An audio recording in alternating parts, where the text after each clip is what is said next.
Netcasts you love. From people you trust. This is Twit. Bandwidth for Ham Nation is provided by CacheFly at CacheFly.com. This episode of Ham Nation is brought to you by DX Engineering. DX Engineering offers practically everything you need to outfit your shack, plus the fastest shipping in the industry.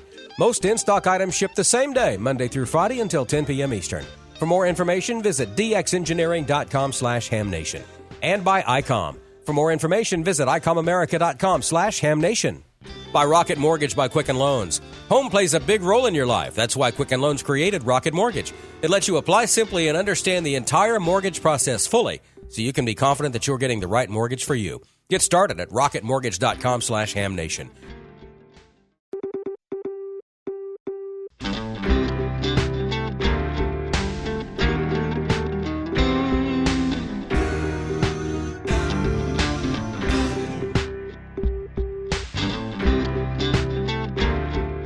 This is Ham Nation, episode 357, June 27th, 2018, Field Day Wrap-Up. Hi, everybody.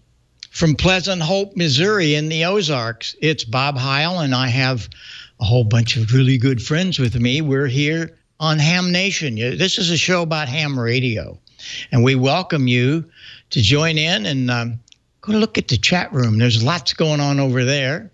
And we got lots of good stuff today, all about Field Day, because Field Day happened this past weekend, and everybody, of course, on this show took advantage of it. I'm sure a lot of you hams watching did too.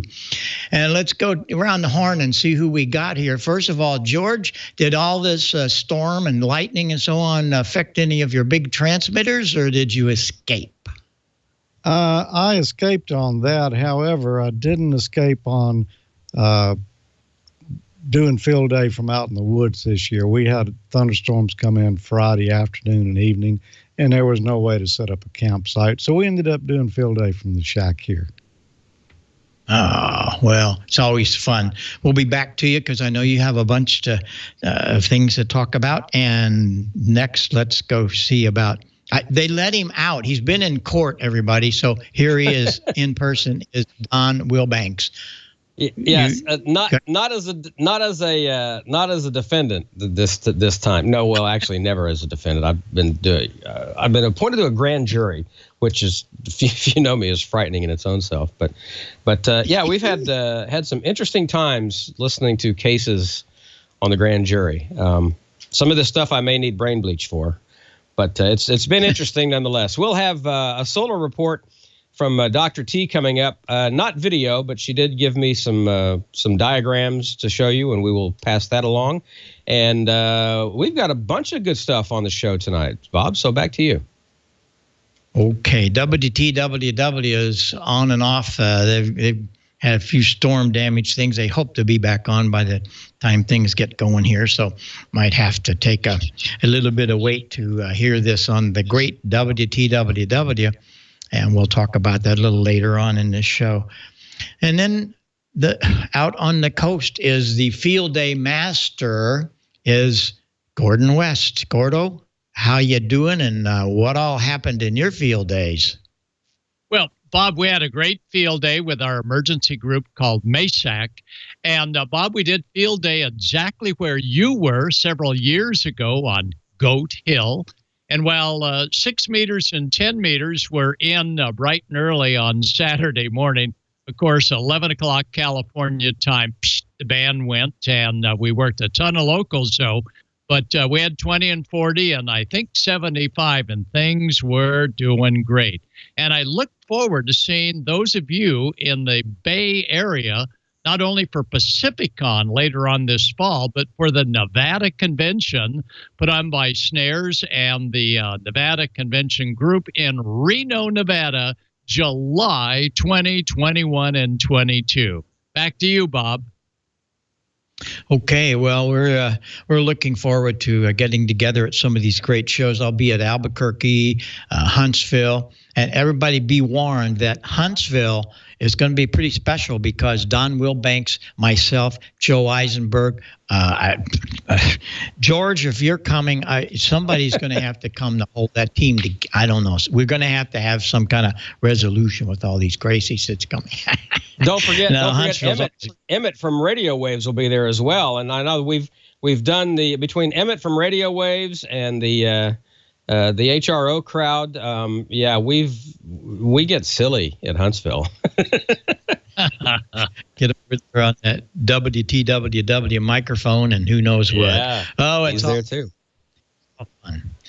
Well, listen, let's get right into some of this field day because we have a bunch of it. And then Gordo, I think, has to leave early because he's teaching again tonight. So, Gordo, it's the podium open for you. Let's see what's happened this weekend. All right. Well, thanks so much, Bob. And Bob, field day is a great time to try out gear that you've never really tried out, battery operated in the field. And one of the first things was something that you sent me, Bob, and this is by McGregor Power Solutions. And it's an Anderson box, but let me tell you, this is no lightweight Anderson box. This is a almost built for the military Anderson box. So if you're looking for a good Anderson connector solution, McGregor Power Solutions. And Bob can give you probably more information. But this is one heck of a great box that worked well. And also working well was, of course, the ICOM. We used the heck out of the 9100. But Bob's parametric receive system. So, Victor, if you don't mind, let's go to that first shot, and we'll show you our deluxe field day setup. Well, this is in the back of my 76 one owner, bought it new, station wagon. And we had the parametric unit on top of the ICOM 9100. But to the left was the BioInno 20-amp battery. What I thought I had plugged in to give it a solar charge, our problem was we had no sun. We had the June gloom in Southern California, so maybe we put in 100 milliamps, 1/10 of an amp, yet that battery went all day and early evening without a recharge with a lot of transmit time on the ICOM 100-watt transceiver. Kevin and Bo from BioInno, those are the main two guys that run that company. Kevin was there. And that's neat when you get that kind of support. So this stuff was on the air. You can see my back of my wagon was all neated up just for everybody. Our field day site was accessible for those that needed wheelchair access. And Dan and Peter Coyle, these two operators, they logged so many FM contacts. They had a great time. So that's one of the neat things about field day. Is you get a lot of experts. Sometimes they may be wheelchair bound, but these two folks didn't slow down a bit in making hundreds of contacts on 146, 52, and 55. So they were good sports. There is Cameron in 6CAM. And you talk to kids and so on. We didn't realize that Cameron, operating the HF radio, his specialty is satellites. Not working the satellites, building them. The Irvine School District and surrounding areas had the kids building one of the little tiny CubeSats to go up maybe next year. And he's right on the front of doing programming and soldering and so on. So you never know the talent that these kids will operate. And here we are in that parametric unit from Bob. Bob, it did so well. We had a big speaker just out of the picture that you can't see. And we drew a crowd when we'd worked some stations, and everybody could hear the difference when we turned up the mid signals on the audio, decreased the bass, and put a little sparkle in the high things. That is neat, especially for those of us that need an extra boost on our own hearing. But it worked out well, and it went all day long. And everybody sort of had their own feel as to how they wanted to adjust it. Here's another operator giving a little bit more bass, but it was fun.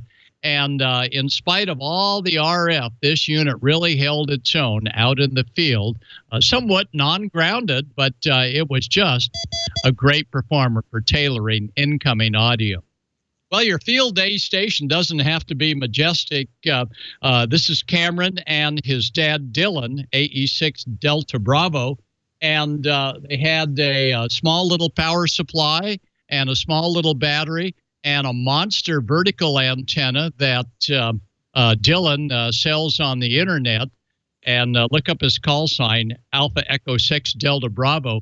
That vertical worked all the way from Connecticut to one of the final contacts, Hawaii on 20. So it was a powerhouse. Yet you see the installation there was quite modest. And that's the neat thing about field days. You never know what someone's going to bring. And having two operators with one operator logging really made it nice for the field day fellow or lady on the transmitter.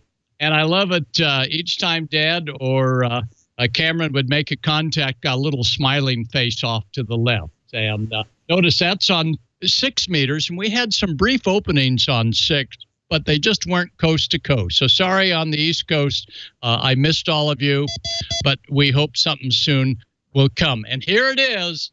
That's Tamitha. Let's hear it for Tamitha. She passed her exam. Yep, Susie and I and a couple of other examiners were here, and she was one happy lady. So congratulations, Tamitha, on your new ham radio license. So, Victor, if you'll come back here, and again, we'll say we hope everybody had a great field day. One of the best things I learned is that some of the operators of your group or your club that you've known for years, you don't realize all of the capabilities that they may have that no one knew about. And this was great on doing Anderson connectors. This was great on soldering PL259s. They were expert each in their own area. And for those that had, oh, no, I don't want to talk on the radio, they were wonderful because they went out and got us hamburgers in the afternoon. Thanks, Debbie. And Ron did a El Pollo Loco run. Thanks, Ron. And it was great. So we were well fed and we had a great time. So, Bob, I hope your field day was as exciting as ours, although the DX wasn't really there for our station on the West Coast. We have a feeling it probably worked both directions quite nicely. Bob? Well, that was great. And I really liked seeing, of course, the, as we call it, the PRAS, Parametric Receive Audio System. Glad that it performed well. And we'll have lots more as we get into production of that here in the next month. But our field day was as normal. I just run around and see some of my old friends, and I really, really got a big surprise at the end, as you'll see. So let's run the slides really quick and take you on a little trip around St. Clair County, Illinois. That's just across the river from St. Louis. It was my first club that I joined in 1956, and it's still going. And we'll run through these slides pretty fast. So here we go. You'll see different guys operating. There's a couple of the old gang that I saw years ago, and some new ones I didn't know. Putting up antennas, of course, is always a big deal at field day, and they did a really nice job. They did a good job with solar as well as batteries and everything else, so that was really great. They did a great job, and we didn't do any operating, but we were there. There are a couple of very, very good old friends. Mike and Mike's been a friend of our ages and ages, and Marcel is a big 6-meter operator. And Marcel is one of the guys that sponsored me to get my PhD. Thank you very much, Marcel. So they're all members of St. Clair County. And next, this is a trailer that was built for emergencies, but look at it, it's luxurious. It's really cool. K7DZE, I think, is the guy that built this, and they had operations going from there. So that was kind of fun to see some of the work that they had done, and that's really a lot of work to do that. the inside of it had all the places to store things when they're moving, as well as when they need it. That's always important. The biggest surprise for me was what happened with the pine board. I had set it out there. Next thing I know, look what happens. A couple of just bright-eyed kids came up, and so we fired it up, and you'll see the light bulb burning there. That was really fun.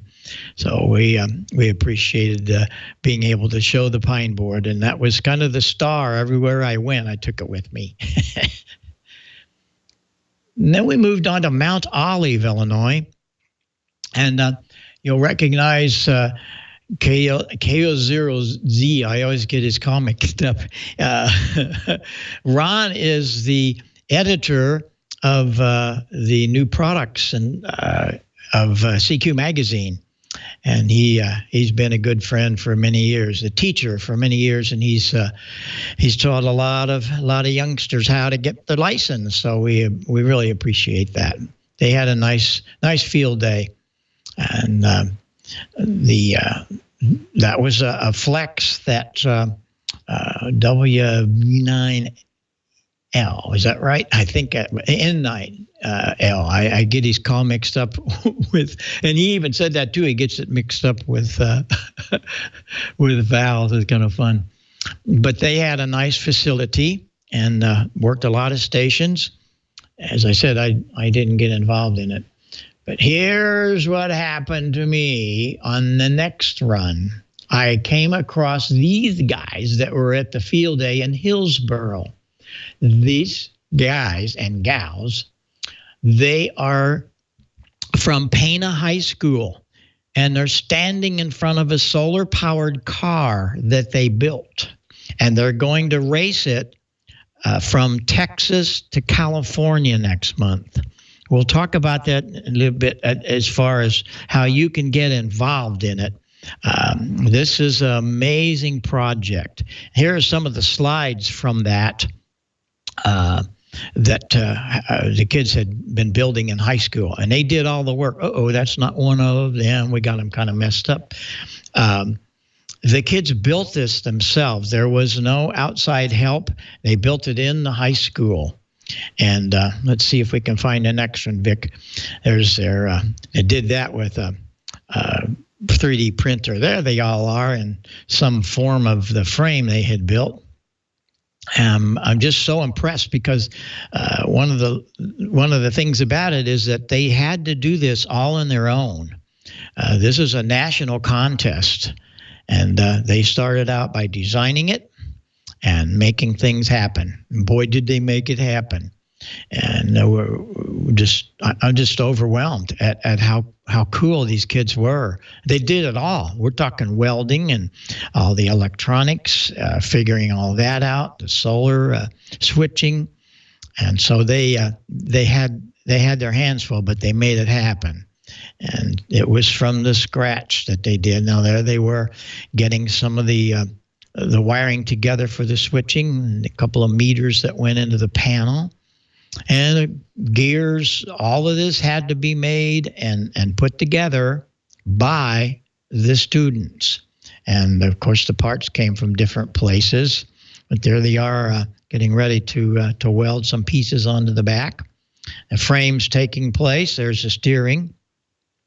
And the most important thing that I saw about the whole thing is that these kids did this in just a very short time, in just a few months. There's the solar panels, and they're going to run this thing from Texas to California. Won't that be something? And two of them got their ham license. Caitlin is now KD9 KTG, and Lucas is KD9 LAT. And there's several others. They're going to use their handy talkies to communicate. And so then they also can do a lot of things with APRS and who knows where, but we're talking about some young kids that really have their stuff together. I'm so impressed. We'll try to get them on the show. I think it would really be fun before they take off. But I want you to do everybody to do something for me, please. Go to their website. It's Pana Solar Car. It's real simple. PANA. solarcar.weebly, weebly.com.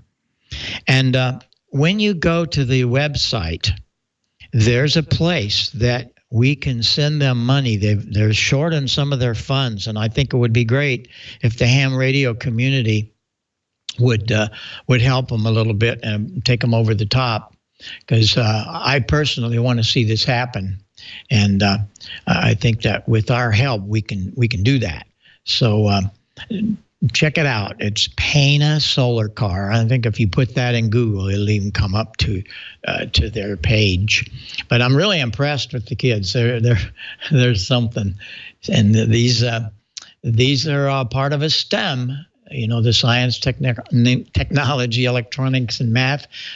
There it is. So we've heard Carol Perry talk about STEM for a long, long time. There happens to be one of the real fine examples of what STEM can do. So I'm just thrilled to death that I got to run across those guys. And we had fun at the different field days, but people every once in a while ask me, Heil, what keeps you cranked up so much? An old man like you, that kind of stuff right there, that keeps me going.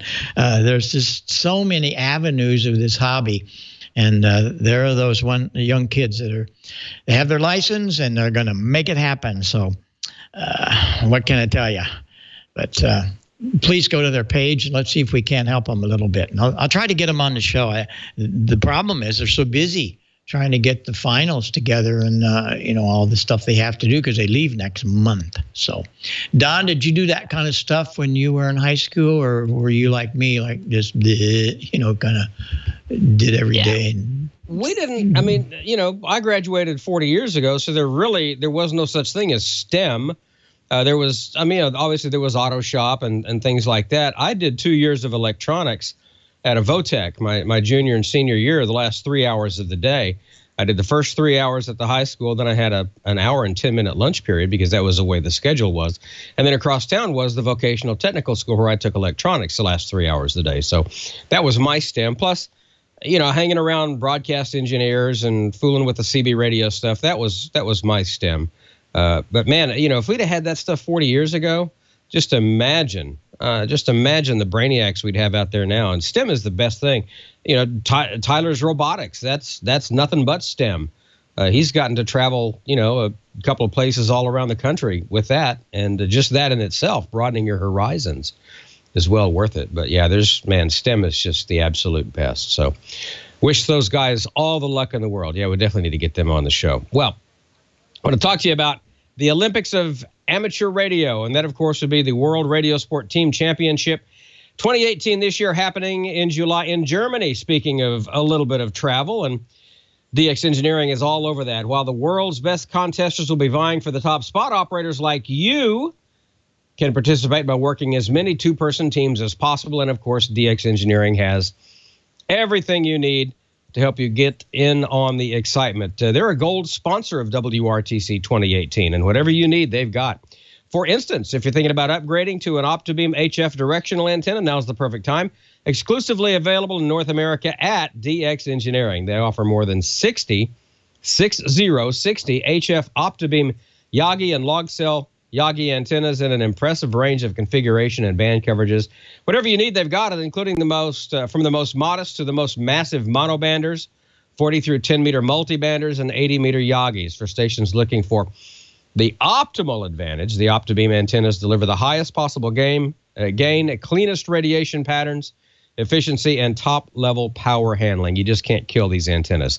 The teams competing at WRTC 2018, I didn't know this, get to choose their own radio. You can bet that there'll be several ICOM 7610s getting a serious workout, and there's good reasons why. This amazing dynamic HF and 50-meter transceiver has been built with the absolute latest technology. Features an all-mode direct sampling SDR design. Dual RF sampling receivers achieve 110 dB RMDR, enabling operators like you to pick out faint signals in the presence of stronger adjacent signals. Ray Novak brought one over here one night during Ham Nation. I got to play with it just for a few minutes, and let me tell you something. Just in the little bit of time he was over here, I was hooked. It gives you superior receive and transmit performance and extremely low phase noise, and the display is amazing. It's an intuitive touchscreen, has real-time spectrum and waterfall displays, dual watch functionality. Take it from anybody who's used it. It's amazing. It's absolutely incredible. DX Engineering also carries a selection of trusted equipment to enhance station performance from low-band systems. For instance, the low-band system's HF transmit bandpass filters help eliminate RF interference while operating multiple transceivers on a single antenna. These things were field day tested, and they just were amazing. They can be used to complement LBS's high-performance multiplexers, too. Available for 160 to 6-meter bands and 200, 500, and 1,500-watt legal limit models. Low-band systems HF multiplexers allow multi-transceiver stations to share a single multi-band antenna. And DX Engineering, of course, carries diplexers, triplexers, quadplexers, and pentaplexers. Didn't even know there was such a thing. By allowing operators to connect multiple radios to a single multiband antenna, these multiplexers are a great way to save money by not having to buy extra antennas and coax cable. And think about it. We just got through with Field Day. You could throw one big multiband antenna up and operate 4 or 5 radios off of that one antenna. That simplifies things, doesn't it? DX Engineering ships faster than anybody else in the industry. Most orders placed by 10 p.m. Eastern are shipped the same day. Proven products, expert advice. DX Engineering is helping you shrink the globe. Request your catalog or just shop online 24 hours a day, 7 days a week. But you're going to want that catalog, and you can find that at dxengineering.com/hamnation. Thank you, DX Engineering, for your support of what we do here. Time now to get into the news of the week from Amateur Radio Newsline.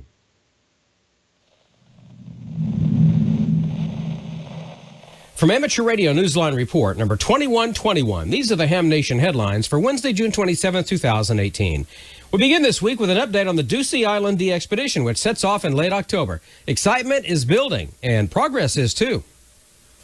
The Ducie Island DXpedition team continues to gather momentum towards its operations as Victor Papa 6 Delta on October 20th through to November 3rd. The newest member of the pilot team is 15-year-old Mason Matrasso, Kilo Mike 4, Sierra India, who made his debut DXpedition last year at age 14 operating from Iceland. He's heading to Curacao next month as Papa Juliet 2 / Kilo Mike 4, Sierra India. The DXpedition team has been making the rounds, attending a Dayton Hamvention and the International DX Convention in Visalia, California in the US, and Friedrichshafen in Germany to talk up the trip and meet with corporate sponsors. They also continue their fundraising to help defray personal expenses of the team members themselves. For more information about this much-awaited South Pacific DXpedition, or to help support it, visit VictorPapa6Delta.com. For Amateur Radio Newsline, I'm Jason Daniels, VK2LAW. In the U.S., the question pool is changing for the Technician Class License Exam as of July 1st. Every 3 years, the questions are changed, modified, and brought up to date by the National Conference of Volunteer Exam Coordinators. So as of July 1st, you can consider all the old license test preparation materials, like manuals, online practice tests, PowerPoint presentations, and such, to be outdated. Approximately 60 of the technician license questions were replaced. Most of the questions focus on the same concepts, but wording changes will bring the material up to date. If you are part of a volunteer exam team, you must use the new exam starting on July 1st. So VEs, be sure to change out those tests. And if you're studying with old books, be aware that some of those questions will change while the topics, for the most part, won't. If you've been studying with the old books, June 30th is your last chance to take the test before the big change. Reporting for Amateur Radio Newsline, I'm Neil Rapp, WB9 VPG. Finally this week, a story about radio waves that truly knows no bounds, not even inside the walls of a high-security prison. There's something to be said for the power of radio, even if, in this case, it's not amateur radio. And even if, in this case, it's radio produced inside a remote, high-security prison. The inmates here call their service the West Kimberley Regional Prison Radio Hour, or WKRP.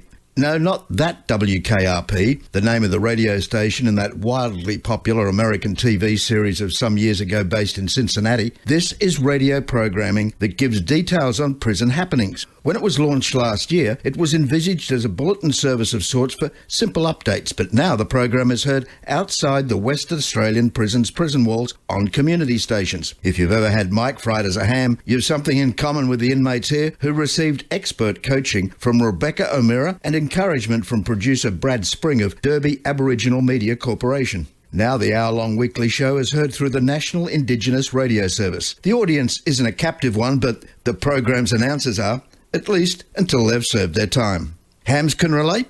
No, there's nothing better than getting the word out, no matter what walls you may be behind, and knowing others really hear you. For Amateur Radio Newsline, I'm Graham Kemp, VK4BB.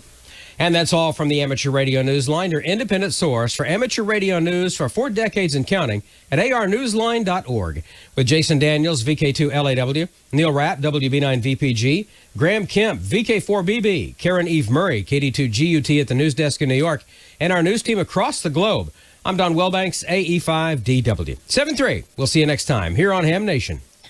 All right. Good stuff from the Newsline team this week. Let's get into the solar update. We don't have Dr. T on video, but she sent me some information, so let's get right into the solar storm and Aurora 5-day outlook. She says solar activity dies down a little bit this week after we hit storm levels from some fast solar wind and a stealthy solar storm.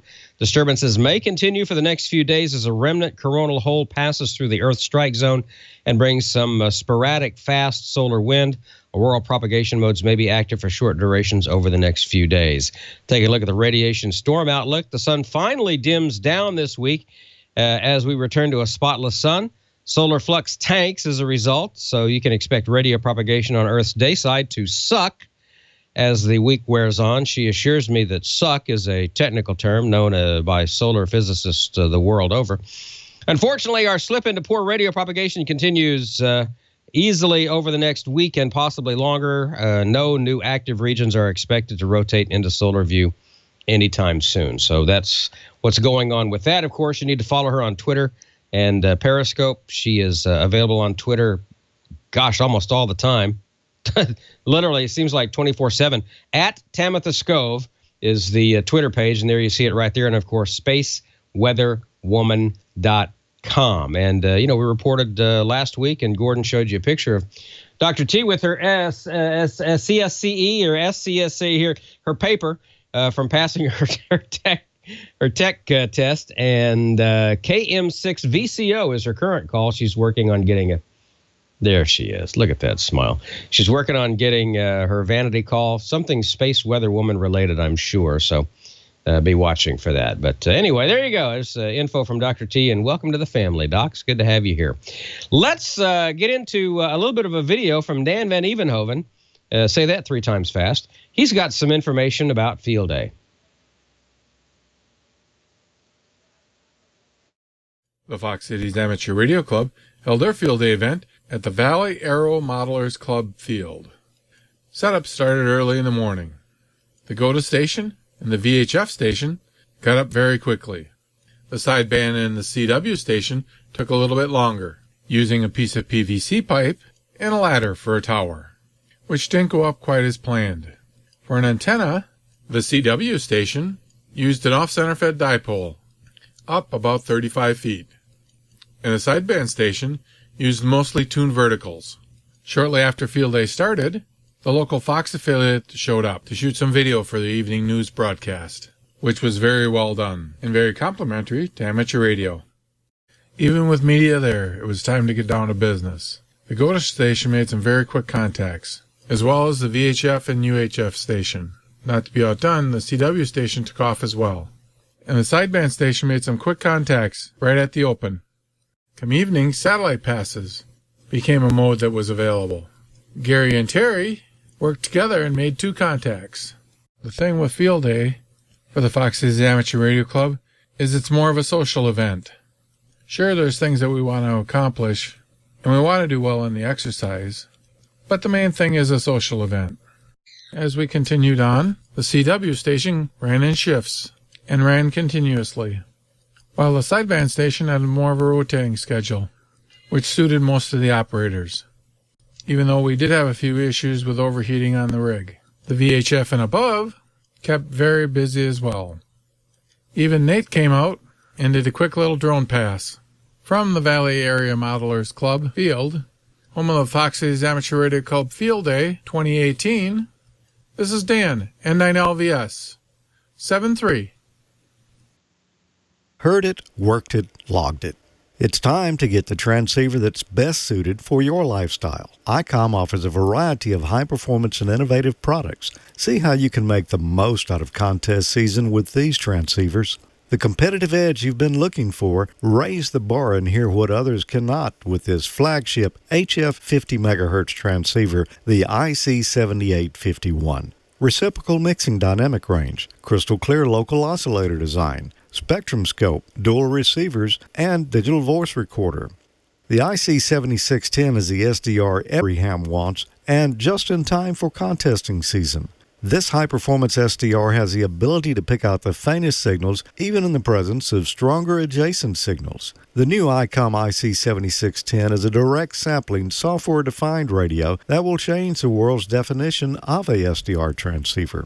RF direct sampling, 110 RMDR, independent dual receiver, dual digicell. IC7300 is changing the way entry-level HF is designed. This high-performance innovative HF transceiver with a compact design will far exceed your expectations. RF direct sampling, 15 discrete bandpass filters, large 4.3-inch color touchscreen, real-time spectrum scope, and SD memory card slot. Visit icomamerica.com/amateur for more information on all the great ICOM radios. You can tune in and enter to win after each episode of Ham Nation. Go to icomamerica.com/hamnation and register to win some great swag prizes like t-shirts and hats. And while you're there, learn how you can win in the monthly grand prize drawing for a new radio.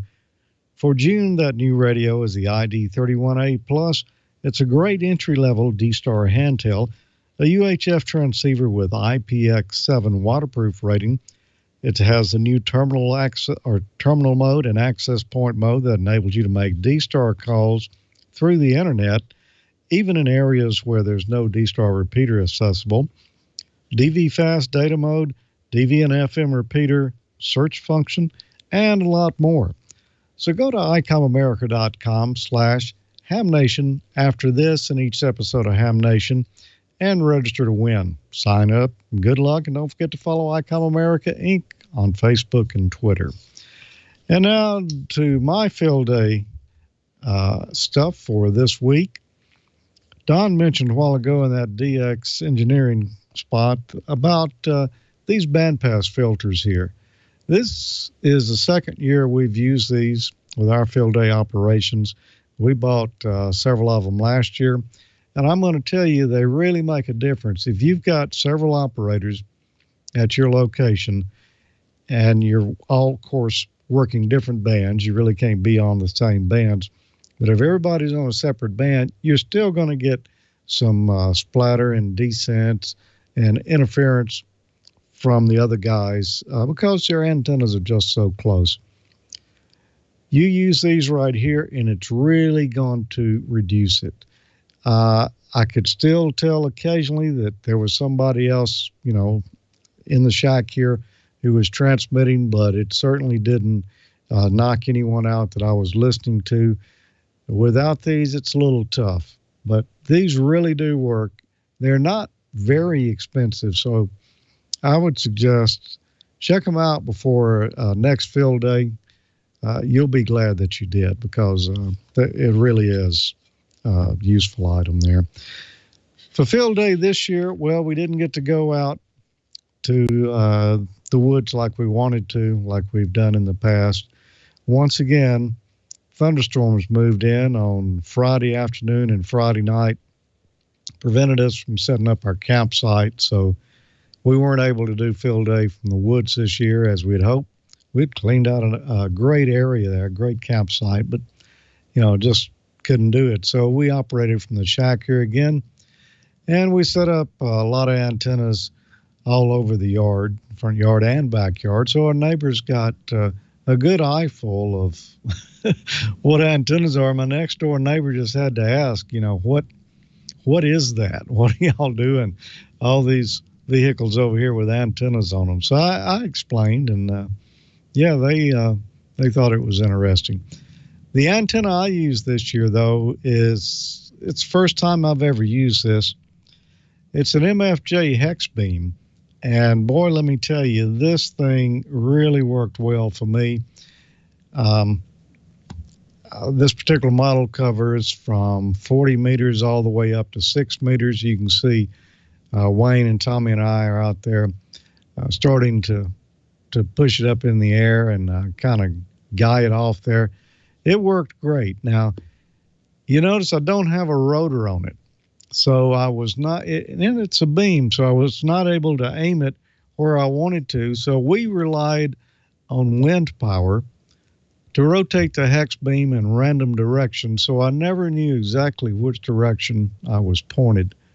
But I was able to make a lot of contacts on all the bands with it. I think we worked every band except 10 meters during field day. I was able to make several 6-meter contacts because I caught 6 meters when it opened up. We worked, well, like I say, all the bands. I worked Hawaii. I did a little CW, few contacts. And since I don't know CW, that was pretty interesting. Of course, I used a computer to do it with, and it worked. But, doing CW on a computer, while it sends perfect CW, there are some little delays. It's not quite as fast as a trained CW operator would operate and, switch back and forth between transmit and receive. There's just some lag there when you're doing it with the computer the way I was doing it. So I only made a few contacts, and I thought, I probably need to stop that because I may be delaying somebody else. So anyway, that worked out great. Didn't get to work any PSK 31 I wanted to, but just didn't work out. I saw some signals there, but it was difficult copying them. I got a couple of people here, though, that had a great field day experience, just like we did. 2 guys here did their first field day ever. Now, the first one is Joe Greco, KD2PPY, and he said, hello, George. My name is Joe. I'm 13 years old, turning 14 in August. He was licensed in May this year. He's never participated in a field day before, and he didn't have any plans to do so. And he had only done Kids Day once before in 2015 with his Pop W3 TTW. And that's the only contest he's ever been part of. Well, a few days before field day, he decided that he was going to do it this year. He got on the air and, apparently he liked it. He made 200 contacts by the end of the day.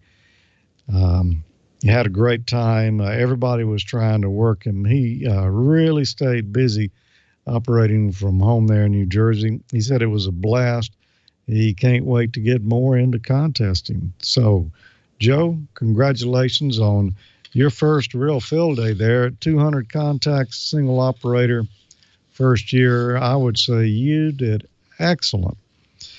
If you remember last week, I read an email from Robert Alston, KE0OHH. He's a retired television broadcast engineer, and he was telling us about, he got licensed not too long ago, but he had never transmitted yet, and he was looking forward to field day, and he was going to do his first transmitting ever. So he found a field day site, and I spoke with him this week. He put a little video together for us here of his first field day experience, so let's take a look at that. Hello, my name is Robert Austin. I live in Mineral County, Colorado. I am a recently licensed amateur extra, Kilo Echo Zero, Oscar Hotel, and the amateur radio service. I am headed to my first ARRL field day with the Western Colorado Amateur Radio Club in Grand Junction, Colorado. We are meeting in the Dominguez Escalante National Conservation Area. I am driving 5 hours to get there. Currently, western Colorado is very dry and fire conditions are hazardous, so no open fires. I arrived about 10:30 at night and everybody was tucked in. A beautiful sunrise the next morning began a beautiful day. Dr. T has forecast excellent conditions for propagation. Before long, people were stirring around with coffee and the day began. At this point, I had never transmitted as a licensed ham.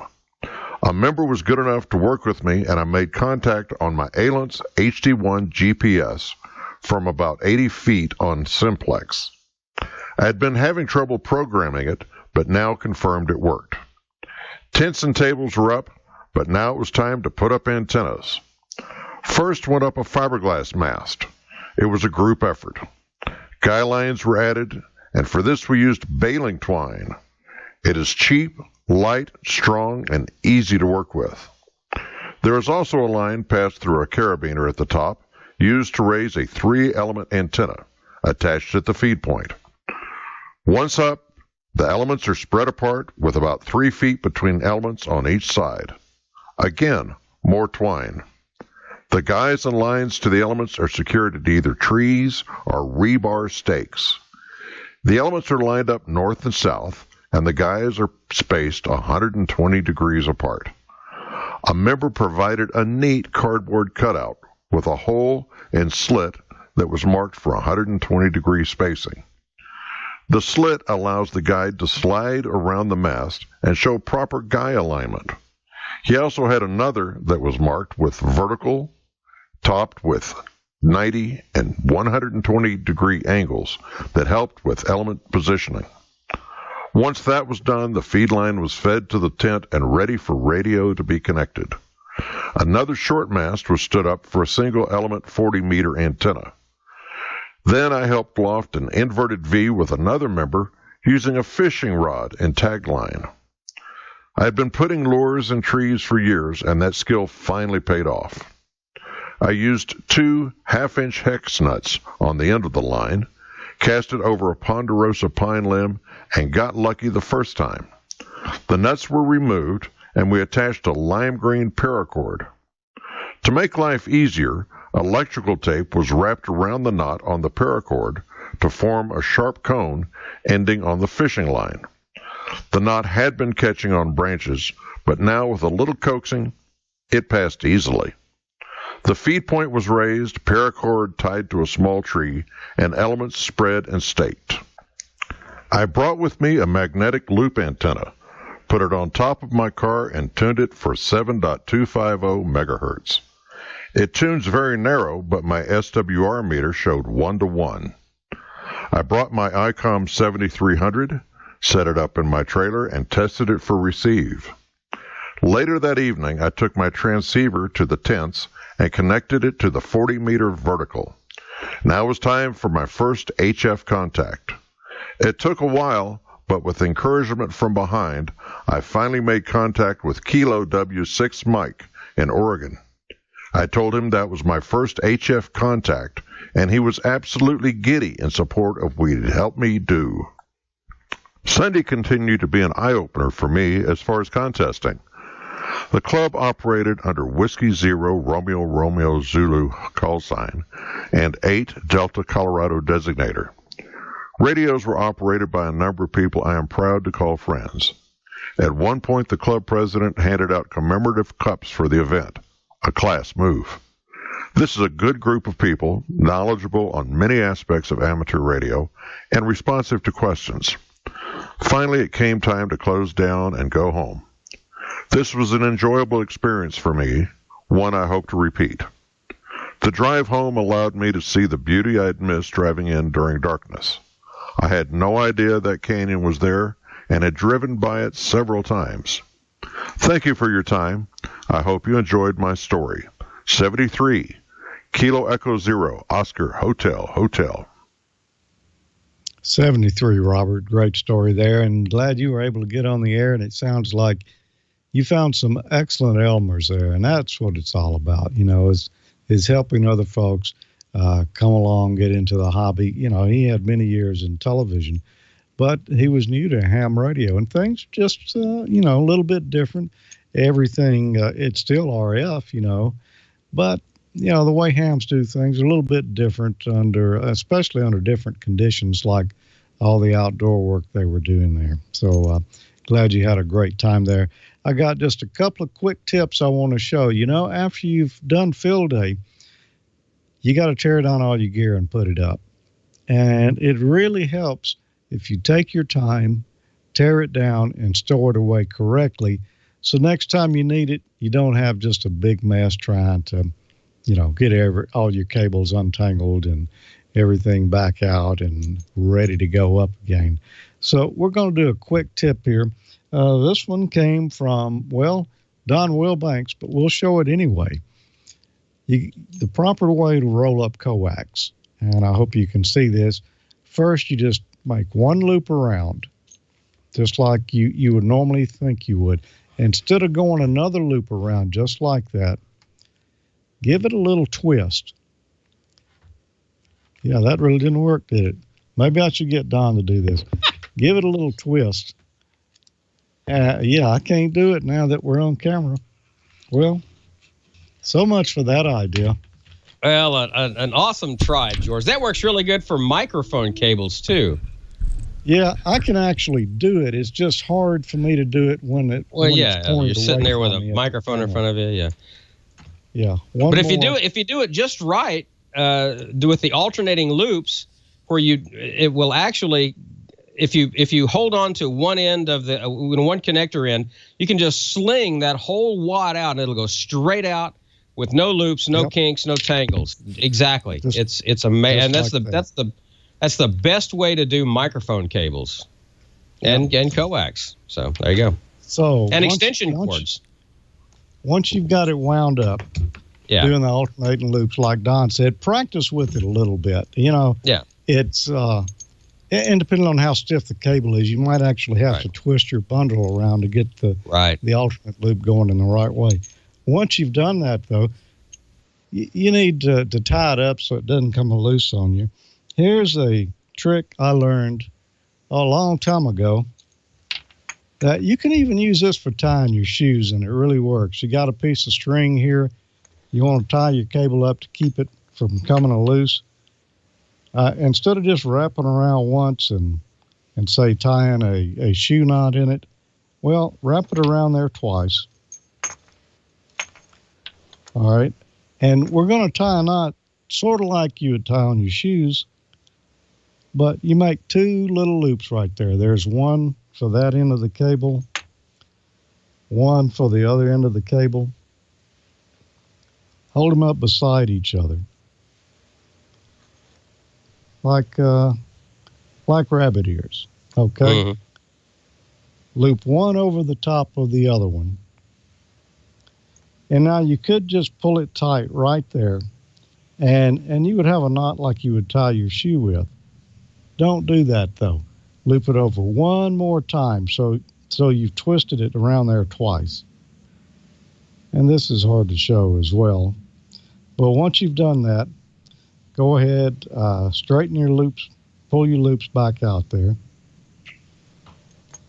This was a lot easier to do in practice. But you look good doing it. Yeah, loop it around there twice like that. Pull your loops tight.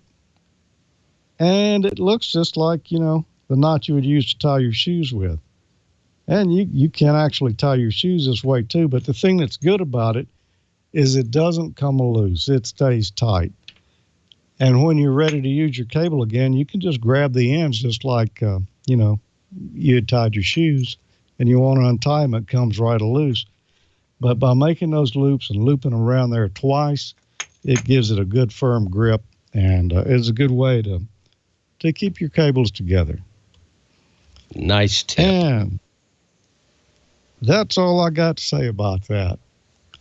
But I do have stuff to give away. Last week I had asked a question about I want to know your field day story. I was looking for the most entertaining field day story that I could find, and it came from our friend, actually, Andy Anderson, KP4AAN. He recently moved to Puerto Rico. He said this field day was quite a bit different for him. He operated /MM, which is Maritime Mobile. That too. Yeah, that too. He operated all around the island there. He said he could hear up and down the East Coast and many from Texas and Louisiana. But by having the /MM suffix on his call sign, he started causing pileups from folks from Europe and Africa. So he really didn't get to do much field day for the pileups that he caused. He worked stations on the other continents there. And he said next time he won't be running /MM. So, Andy, that sounds like that was a lot of fun and unexpected consequences there, too. Well, if you can't work field day, I guess working DX would be the next best thing. We're going to send you this MFJ Guardian Angel surge suppressor, MFJ 270. Put it on your Coax because I know that they have storms in Puerto Rico, too, and lightning can certainly get in and wreak havoc on your rig. This deal right here, it uses a gas suppressor tube in here. Of course, you tie a ground to it, and it really does help drain static off of your coax and into the ground. So highly recommended. Next week, I've got another question here. I showed you this box a minute ago. We were talking about these, Don. This is a bandpass filter. This particular one for the 20-meter band, 14 megahertz. It's got a coax connector on either end. How do you install this? Well, of course, you screw coax into it. But let's say you're using a tuner. Where do you put this filter? Is it between the radio and the tuner or between the tuner and the antenna? If you know the answer to that, a good question, isn't it? And it makes a difference. If you know the answer to that, send your answer to me, hamnationcontest@gmail.com, and you might win a copy of Gary Drash's Ham Radio is Alive and Well. We talked a little bit about this a few weeks ago. Gary had been out of amateur radio for a number of years, and he got back into it and was surprised to find out that it was still alive and well, going strong, and there were a lot of new things and activities that he could do now. So Gary talks all about that in his great book. So we'll be sending that to someone. Just tell me, how do you wire that up? Does it go between the rig and the tuner or the tuner and the antenna? And Don, I think we've got financial issues we need to discuss, don't we? Well, are we talking my personal financial issues, or no? Let's not even get into that. I bet you could find the answer to that question right here in this particular publication. And Andy Anderson, he of Mobile Time Marrow fame, another claim to fame is he's the official purveyor of Hawaiian shirts to the Newsline, Newsline and the Ham Nation crew. So he's Andy tightened us up with the Hawaiian shirts. So good guy, Andy. Very good. Now, let's talk about Rocket Mortgage by Quicken Loans. This episode of Ham Nation is brought to you by Rocket Mortgage by Quicken Loans. One thing about putting antennas up, you're probably going to need a little piece of real estate to put those things up. That's where Rocket Mortgage has the ham radio tie-in. See, it's all one hand washes the other. The mortgage experience wasn't keeping up with the times. It was dated. It needed a client-focused technological revolution, and that is exactly why Quicken Loans created Rocket Mortgage, and they have done that. They've accomplished the impossible. Rocket Mortgage gives you the confidence you need when it comes to buying a home or refinancing the home that you have. It's simple, allows you to fully understand all the details and be confident that you're getting the right mortgage for you, which is vital. It's convenient. They have trusted partners that allow you to share your financial information with Rocket Mortgage literally at the touch of a button. It's very powerful. Whether you're looking to buy your first home or your 10th, Rocket Mortgage is able to perform thousands of calculations in seconds. And based on your income, assets, and credit, Rocket Mortgage can analyze all of the home loan options for which you qualify and find the one that is just right for you. Rocket Mortgage by Quicken Loans. Apply simply, understand fully, mortgage confidently. To get started, go to rocketmortgage.com/hamnation. rocketmortgage.com/hamnation. Equal housing lender licensed in all 50 states. NMLS-consumeraccess.org number 3030. They're good folks over there, and if you need a mortgage, I highly recommend them. And if you have chat room questions, we highly recommend that you speak to our girl, Amanda. Hi. Yes. Hi there. I do have some questions. Speak to us, Amanda. Well, first of all, so I don't want to troll George 2 weeks in a row, but I'm going to. Oh, why not? Oh, come on. Let's do it. Someone in the chat room said, I think they said, seriously, George, Velcro. Tie that stuff up with some Velcro straps. Yeah, that'll work. Well, you could. But, I was teaching you how to tie your shoes, too. And you can't really do that with Velcro these days. Some folks need help with that. I'm not sure if you're insulting our viewers or. No. Okay. Oh, well. No. How can you insult a troll? Only the mobile time Marylands. George, I have a PS on that for you. Yeah. Years ago, back in, it would have been 74, 75, I wrote this book, which became the Bible. It really did for the beginning arena sound guys. And I would go around the country teaching workshops. And one of the things that caught on was Bob Heil's School of Winding Mic Cables. And it just irritates the bejesus out of me when I see somebody elbow wrap something or get it all tangled up because it's so simple. Here's the key, everybody. Watch this hand. Like the magician says, if you pay attention to the wire, when it was made, it was hot. All wire is hot, and it gets put on a reel. Look what's happening. Give this a slight twist down here. Watch what happens. It coils right back the way it got cooled, really. Come down again, give it a little twist, and it just falls in place. It absolutely does. You'll feel it when it falls. It finds its own little niche right there. It's so simple. And I don't care what it is. It can be coax or whatever. And I guess I'm one of the bad guys. This is what we use. These guys right here, Velcro, to tie up our microphone cables. But I have been known to fire roadies because they ruined mic cables. Because mic cables cost a lot of money. We had our own cable made. It was a very special cable, as we do for this industry. And if I caught one of those guys elbow wrapping it, what that does, if you don't wrap it like I just showed you, you will destroy the shield in time.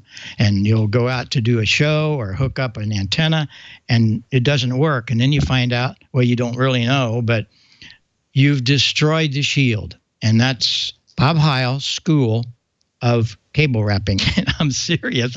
They used to take me on tour with that, and plus a lot of other things. But just thought I'd put it. It's a great, great subject. I'm glad you brought it up, George, because so many people destroy wire from not wrapping it properly. So thanks a lot, Mr. George. Okay, there you go, Amanda. Thanks for letting me kind of crash in here. Absolutely. And this will make you cringe too, I think. Somebody said, I just wrap it with electrical tape. No. That's better than duct tape, I guess. Well, that's true, yeah. The next question, Bob, you answered this in the chat room, but I would like to discuss this because so many people took their Heil microphones out on field day, and maybe they were outdoors and they got a lot of debris and stuff in them, and the screens are dirty, but I saw you kind of like, don't use anything liquid in your microphones to clean them. Best thing to clean out your screens on the Heil mics. One of these guys right here,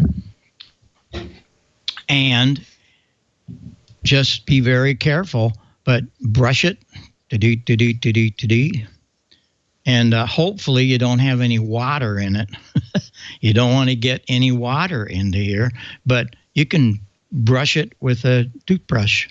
I would admit that I wouldn't use this tomorrow morning for brushing your teeth, but I keep one, as you saw, back here in the tool jar because I use it for keyboards and a lot of other things too. But that works really good. And the best thing to use on them are I use the wipes that you can get with there's various ones of them, but get some of the some of the ones that have some kind of cleaner in them. That works really good to clean off microphones.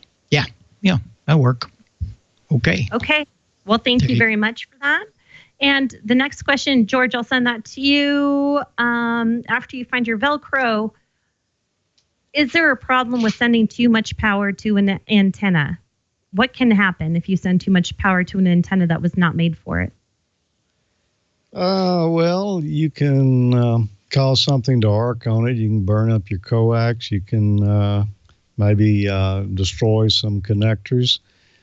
You could even damage your radio if the power didn't fold back on it. So, only send the power that it's rated for. Don't exceed that, because there's a reason they gave it a lower power rating. There you go. Don't let that happen to you, folks. Otherwise, we'll see you in the letting the smoke out section.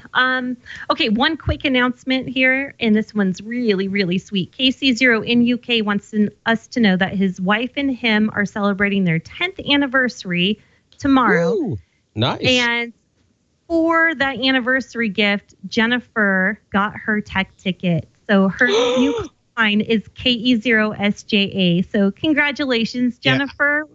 Welcome to the family. And I think that you're going to have a ton of fun. That's so sweet. Yeah. It is. Yeah. Really. All right. I just have a few announcements here. We have all of our normal nets. We have 40 meters on 7192. We have 20 meters on 14268. And we have our other nets. Let's see. Echolink, do drop in, TAC 311 for the DMR net. And let's not forget the D-Star net.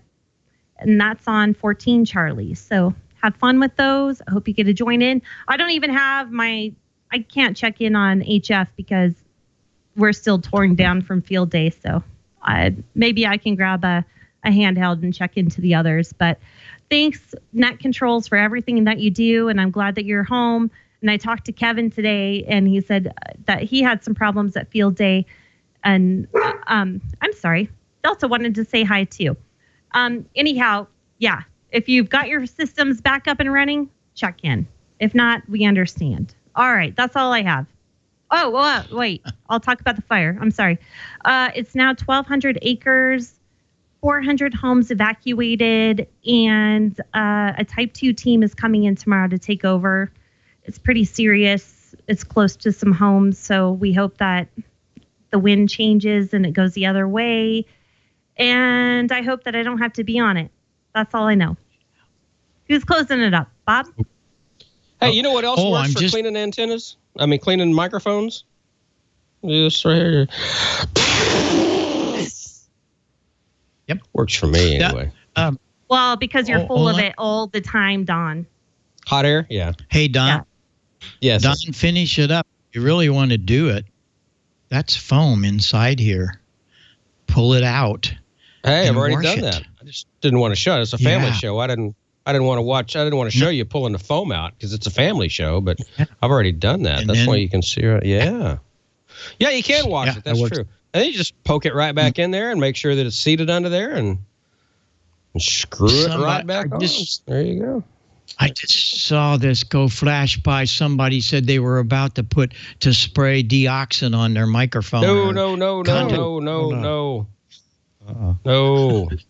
Dry toothbrush and if it's a metal screen, you can unscrew just a little air, preferably dry air, not slobbery air, but just blow some air through it. That's all you need. Really, you just have to be careful that you don't put too much air on the diaphragm. Yes, no air on the diaphragm. That's why I say take the screen off if you can. And most of these just unscrew. It's something like this PR40. It's a little bit more difficult, but this guy here, it just threads right off, and then you can blow a little dry compressed air. You don't even really have to take the foam out. Just a little gentle dry compressed air after you hit it with the dry toothbrush to loosen it up, the mechanical bond, and then you can just kind of blow it right out and put it right back on there. Right. And then when you get done, you can take it and you can, you can bless your equipment. Yeah. Right. Exactly. Okay. Yeah. But I don't see any big reason to get major in cleaning your microphones. But oh well. You should see the microphones on radio stations. Oh my God, they're horrible. Yeah. Yeah. And you catch folks spraying them with Lysol. That's that's nasty too. Yeah. No. But the Lysol wipes work. Those kind of wipes, they work. Yeah. Okay, well, lots of information for everybody. I'm glad each of you had fun at Field Day. You should go sometime. Just if you go, like me, I don't operate usually. I go for the social events. It's really fun to go, and every one of them have really good food. We didn't talk about food. We could probably do that next week. Talk about food at Field Day. Well, listen, it's been fun. In the meantime, you have any questions, well, email us. We all have, I think, the ARRL.net, our call and that, to send us emails. Give us a phone call and see what we can do to help you. But tune in here every Wednesday night. That's where it really happens. So thanks very much. Thanks for everybody to be here. Thanks for the host to be here. And we'll be back here next week, same time, on good old Twit Network. Thank you, Leo Laporte. Thank you, Victor, and all behind. I think you were loaded with your engineers tonight. I do think you had a lot of help back there, huh? Well, anyway, have fun. So 7-3, everybody. This is K9EID. Bye-bye for now. Bye, and happy Independence Day, everyone.